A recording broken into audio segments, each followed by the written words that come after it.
Hey everybody, today I'm gonna talk about some some things I learned from being in the goth subculture and the kind of goth I am and the kind of stuff I like. Well, I'm not sure where to start off with this, but I'm a Japanese goth or a J goth or a Lolita. Why did J goth? J goth. But you know that it's not really that hard to do. I think it's one of the easier kind of goths to be because one, you can wear pretty much normal clothes and you don't have to wear black all the time, and it doesn't really require makeup. But sometimes you could dress up, you could cosplay as your favorite anime. You could you could do your hair, you could dye your hair. You can dress like different kinds of band you like or different kinds of mythical stuff. Anything you want. And you could style your wardrobe off of it. And it's really fun. And some of the other kinds of goth are what you might call just goth. It's like trad. It's called trad goth or traditional goth. They're just goth. And to go back to my kind of goth, I forgot something very, very important. The kind of music I like. Well, I like Japanese rock music, modern Japanese rock music, like really mainstream stuff like Baby Metal, The Gazette, I think it's called Mortician. I just found them. This band Razor. Sometimes I listen to BTS and Arlequin, and I just found this band Let's Speak Monsters. It's really good, but I also listen to like a lot of old school rap and some new stuff. I basically listen to rap and rock. I listen to rap and rock. Yes, I'm not actually from Japan, so I just keep listening to my old rock music that I used to listen to because I used to be kind of emo, I guess. I used to listen to all the emo stuff. But yeah, that's the kind of music I like. And I also like indie music. I listen to a lot of indie music. So basically, that's all you need for music if you want to fit into the traditional Lolita style. And you don't have to fit every criteria.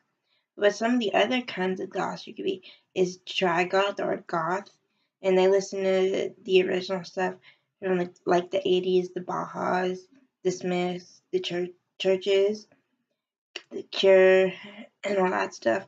And I don't know about all the different kinds.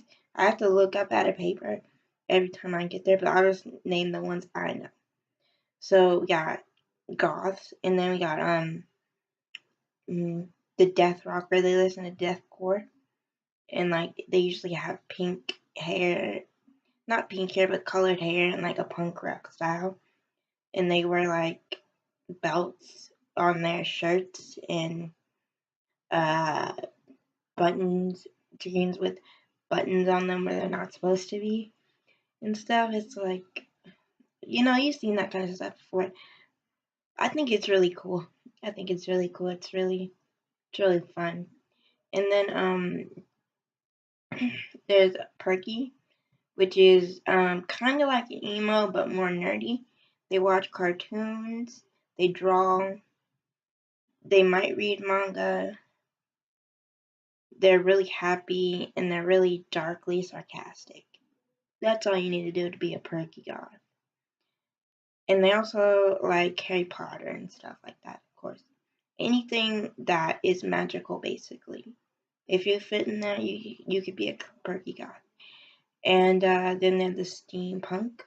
They have like steampunk dressing outfits and stuff like back from the steampunk era.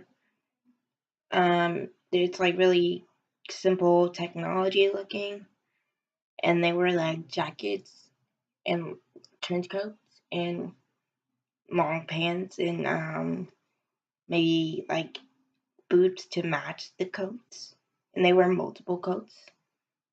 and I think they listen to I don't know what they listen to, but then there's, let me see what other kinds of goth I know. Of course, there's emo, which probably a lot of you may be right now. And a lot of time that's just a phase, because when you grow up, you kind of like, I can't really be emo anymore because it's not really, when it's not healthy for your life, and it's really not the most mature thing to do, I guess. I mean, you think LOlita is pretty, you'd be mature, but there's jobs for stuff like that, you know? But, you know, you can still get a job and be, like, you could be whatever you want. But emos do, they listen to stuff like Pierce the Veil, Sleeping with Sirens, Never Shout Never, Mayday Parade, Blink 182, Memphis Mayfire, We Came as Romans, and Secondhand Serenade and stuff like that. And they like to draw sad pictures and write sad poetry. And let me let you know one more.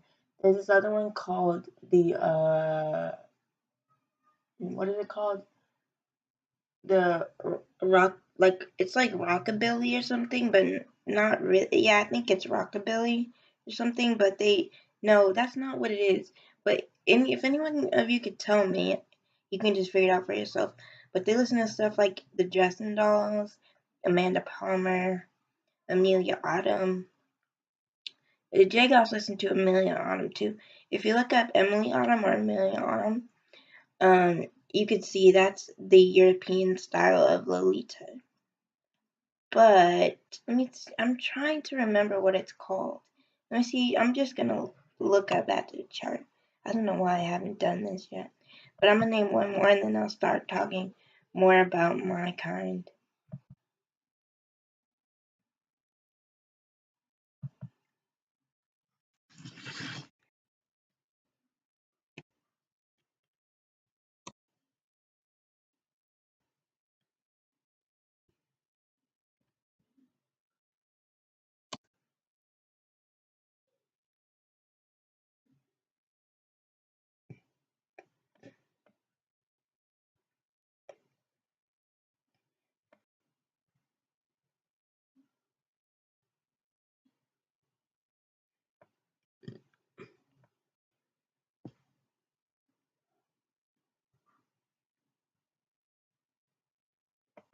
Okay, so anyway, it's called Gothabilly, or actually it's called Rockabilly, but on the chart they call it Gothabilly.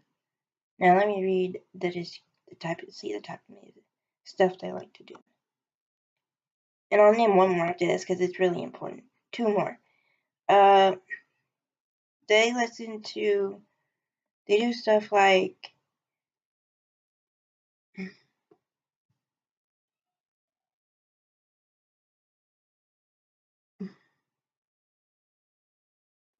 maybe I got it wrong. They listen to stuff like Elvis and the Crayons, I guess. But I'm pretty sure now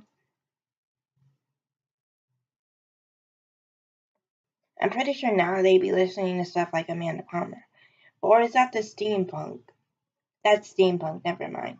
But anyway, I think this is for older people, but they like stuff like Elvis and stuff. You know, you can picture that kind of goth.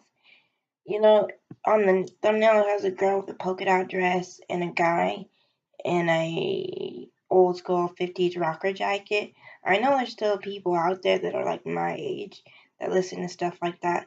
So that category would be like, for now, it'd be like Amy Winehouse, Fiona Apple, um, Duffy, Lily Allen, Regina Spektor, stuff like that, if you want to be that.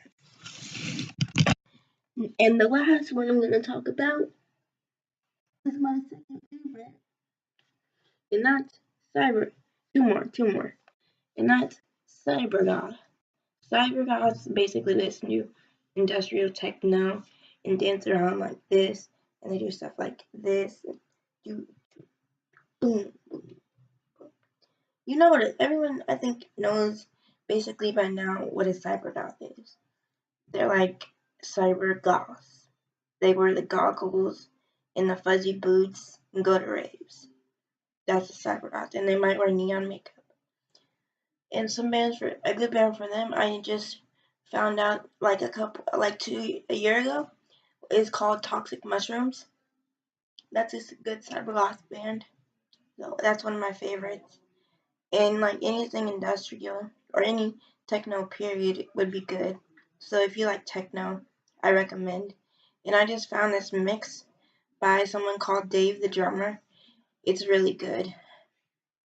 And the mix is called Old School Techno. Really good. I recommend. But anyway, going back to my kind of goth, here are the main things. You have to like anime. You have to like all the stuff that goes with anime, like video games and stuff like Legend of Zelda, League of Legends, all that kind of stuff. Pokemon. The stuff, the stuff most people are attracted to when they think about it would be like Pokemon, Digimon, Yu-Gi-Oh, Final Fantasy, all that stuff that attracts them.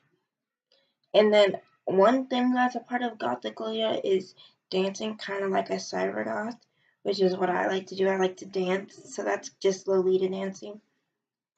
And basically you got your Japanese rock and you got your K-pop, and you don't need that much makeup, and you can do whatever you want. And one thing a lot of J-goths like to do is they like to just play fantasy with themselves. Like, I don't know, like I have this whole thing, like I don't really like to pretend things, but I like to work. I like to exercise by with an imaginable setting. That's basically what they do. Like with the dancing, it makes you feel like you're some kind of magical being. But that's all. It's very simple.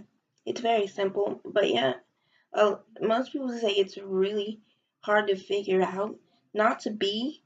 It's just so easy to be that they don't even know that they are that. I've noticed that with some people.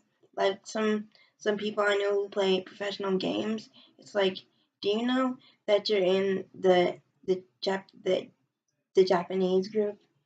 And they're like, yeah, but I thought I was a nerd. It's like, no, you're pretty much one of those goth people, you know. But sometimes they really are a nerd. There's really no difference. It's the most nerdiest one you can be. Except for maybe the nerd goth. There's a nerd goth too, but sometimes they're even more nerdy than the nerd goth. It's the weeaboo goth. So you can say about that what you will, but yeah. And then there's those girls who like to pretend they like Legend of Zelda and League of Legends, and they like to dress up and listen to Me Too Hakum. They're those girls who just want to hang out with their guy friends, and there's nothing wrong with that. I have no problem with those girls, but it's like, dang, can you try to pay attention? I'm just kidding. I've just met a lot of girls like that. You know the Link and Zelda thing. Zelda is not Link. The old joke. And to go on, um, hmm, what was I gonna say? Hmm, hmm, hmm. I guess the last thing, one of the things I have to say is, you could learn Japanese. It's a really good way to learn Japanese. And oh, here's what I'm gonna say. Drawing is also very good.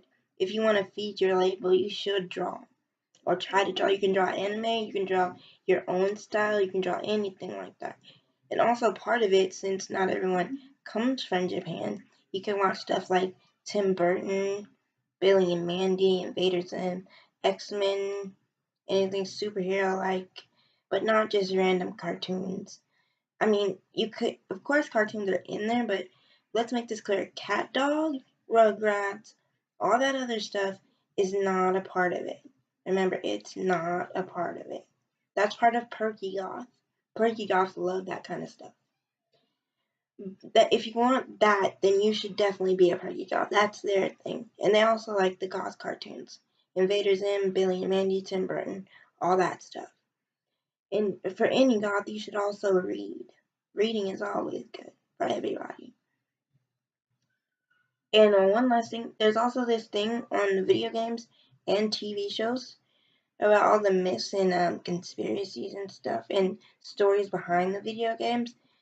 You should probably check that out too, just so you know what you're playing and stuff.